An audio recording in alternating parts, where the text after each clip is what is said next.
Do you try and maintain inbox zero on email / iMessage / WhatsApp? I have zillions of WhatsApps that I need to reply to, and I always feel like, about it. So I had a CEO coach, Matt Masheri, for the first 2 years of working on Speechify. Yeah, I read his thing. I think you linked to me his stuff. I'm sure. Possibly. Yeah, I've just been through his whole Google Doc. It's incredible. Yeah, he's amazing. Matt loves inbox zero. He has a bunch of like rules for being a CEO. I tried to maintain inbox zero for 2 weeks, and I got physically ill. Like I literally got sick. And Matt was like, okay, don't do it. And so every person has a different way and style of working, right? I definitely do because I have ADHD and I have dyslexia. I have a neurodiverse brain. And every person learns a different way. Every person has their own strengths. And so one key that I tell people who are working on companies is like design your workflow to allow you to work on the things that are your zone of genius and have the team work on everything else. Yep. And, we've talked about this a bunch more. No, definitely not on email. I have the philosophy where if I missed your email, if it's important, you'll email me again. Typically, that's true.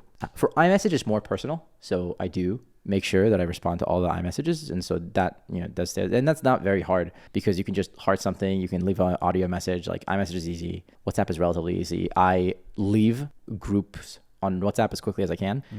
The only group I'm in WhatsApp is for my team and for my family because I could care less what a random person who is like a second connection says. I don't want that to filter. I don't read the news. Yeah, all my knowledge comes from like reading history and philosophy. Yeah, that's my workflow around those kind of things. And then, the other inbox on Instagram is also really valuable because you'll get a lot of inbound and there's no obligation to respond. But if something really good pops up, I'll respond. Do you use WhatsApp archiving to maintain inbox zero, or do you just absolutely not. I don't archive on email. I don't archive on WhatsApp. I don't archive on iMessage. I just let it flow. And then if it's important, it comes back. I do on email star things. And then every month or so, I'll go on the stars and I'll go look through it and I'll go, what's important that I missed? And 90% of those things, a month later, they're not relevant and not important anymore. Yeah. Unless you're working for like 911 or the police. Nothing's actually urgent. If it's important, they'll message you again.